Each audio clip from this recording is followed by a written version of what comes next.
بسم اللہ الرحمن الرحیم۔ السلام علیکم رحمۃ اللہ وبرکاتہ۔ یہ بات ذہن میں رکھیے گا، عید نئی لباس پہننے کا نام نہیں، عید رنگا رنگ کھانے کھانے کا نام نہیں، عید اللہ کے شکرانے کا نام ہے۔ رب سے کبھی غافل نہیں ہونا۔ جب عید کے دن سب سے ملتے ہو، رب سے کیوں نہیں ملتے؟ عید کا پیغام، اجتماعیت کا اظہار۔ عید نماز پڑھی گئی تو سب نے ایک دوسرے کو گلے لگایا، غریب نے امیر کو، امیر نے غریب کو۔ پہلے ایک صف میں نماز پڑھی، پھر گلے لگایا، چھوٹے نے بڑے کو، بڑے نے چھوٹے کو، سب ایک دوسرے کے ساتھ محبت کا رشتہ قائم رکھنے لگے۔ تو عید نے دوسرا پیغام اجتماعیت کا دیا کہ تم اللہ تبارک و تعالیٰ کی توحید کے نام پر تو رسول پاک صلی اللہ علیہ وآلہ وسلم کے غلامی کے نام پر ہو۔ عید کے موقع پر یہ ضروری تو نہیں کہ ہم 6 جوڑے ہی بنائیں، 1-2 جوڑوں سے بھی تو گزارا ہو سکتا ہے۔ اس طرف بھی تھوڑی سی توجہ کر لیں کہ جس کے گھر کے اندر جوڑا خریدنا بھی مشکل ہے، یہ ضروری تو نہیں کہ 3 جوتے لیے جائیں، ایک جوتے سے گزارا ہو سکتا ہے۔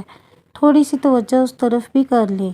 جو لوگ صرف عید کے موقع پر عید دیکھ کر گزار سکتے ہیں پر عید کی خوشیوں میں شامل نہیں ہو سکتے، جن کے بچے کپڑے اور جوتے نہ لے کر دینے پر خود بھی مر رہا ہے اور اپنے بچوں کو بھی مار رہا ہے، میرے اسلام میں یہ تو نہیں ہے، ایسا تو نہیں ہے۔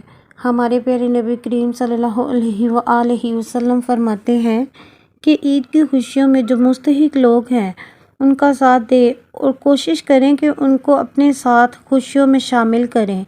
سارا سال تو جیسے تیسے غریب بندہ گزار ہی لیتا ہے، پر خاص کر جب سارے مسلمان ایک ساتھ اکٹھا ایک دن ہی عید کی خوشی کا دن گزارتے ہیں، تو جس بندے کے بچے اس عید کی خوشیوں میں نہ کپڑے لے سکیں نہ جوتے لے سکیں تو ذرا توجہ کریں کہ اس باپ کے دل پر کیا گزرتی ہے اور بچوں کا کیا حال ہوتا ہوگا۔ اے اللہ کے بندو، اگر عید الفطر منانا جو ہمارے پیارے نبی صلی اللہ علیہ وآلہ وسلم کی سنت مبارک ہے، اور یہ رمضان المبارک کے بعد یہ ایک دن عید کا جو مقرر ہوا ہے نا، اس کا مطلب یہ نہیں ہے کہ ہم نے روزے رکھے اور عید ہماری ہوئی۔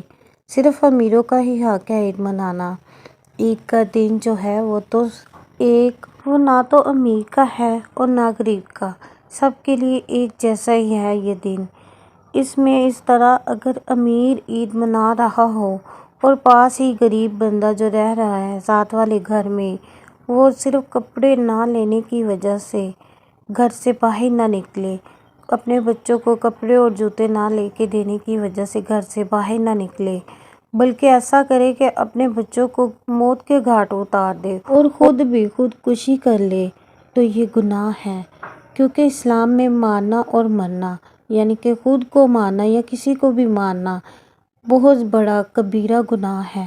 کیونکہ زندگی اللہ پاک کی دین ہے، اس کو خود کی مرضی سے ختم کرنا بہت بڑا کبیرہ گناہ ہے۔ تو اس گناہ میں وہ بھی شریک ہے جو امیر پاس ہی یعنی کہ ساتھ والے گھر میں ہی عید کی تیاریوں میں لگا ہو اور خود کا ہی سوچے، غریب کی طرف دھیان ہی نہ دے۔ اور ہاں، اس بات کا بھی خیال رکھنا، بڑے بڑے صدقے دینے والوں، خیرات کرنے والوں، اللہ پاک کے راستے میں خرچ کرنے والوں، اس بات کا خیال رکھنا کہ تم نے دیا تو بندے کو ہے، پر یاد ہے پر دیا تو اللہ کی راہ میں ہے نا، اللہ کی رضا کے لیے ہے نا۔ یا ایھا الذین آمنوا تبطلوا صدقاتکم بالمن والاذی، اے ایمان والو اپنے صدقے ضائع نہ کر لینا۔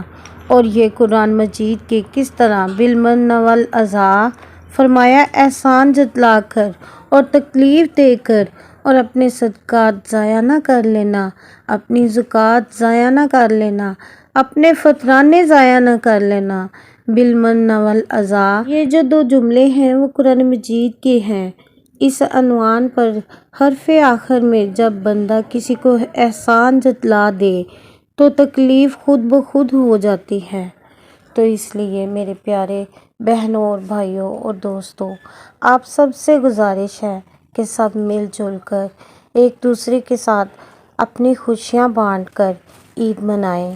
کیونکہ عید کا نام ہی، عید کا مطلب ہی یہ ہے کہ مل بانٹ کر خوشیاں منائیں، مل جل کر ایک دوسرے کا احساس کریں۔ اے ایمان والو، ہمیں چاہیے کہ ہم بھی اپنے آقا علیہ الصلوۃ والسلام کے نقش قدم پر چلیں اور ان کی تخلیق کو قائم دائم رکھیں، اور جو بھی میری بات کو سنیں آگے لازمی پہنچائیں، کیونکہ آپ کے ایک شیئر کرنے سے اگر کوئی کسی کا بھلا کر دے، کسی کی ہیلپ کر دے، عید کی خوشیوں میں شریک کر لے، عید کی خوشیاں دوبالا کر لے، تو اس میں آپ کو بھی یعنی کہ اجر ملے گا، ثواب ملے گا۔ میری بات سن کے کوئی کسی کی ہیلپ کر دے، مدد کر دے اور اپنی خوشیوں میں شامل کر لے، تو اس بات کا ثواب آپ کو تا زندگی ملتا رہے گا، اور اس کے ساتھ ساتھ مجھے بھی اس کا اجر ملے گا۔ جزاک اللہ خیر یا ارحم الراحمین۔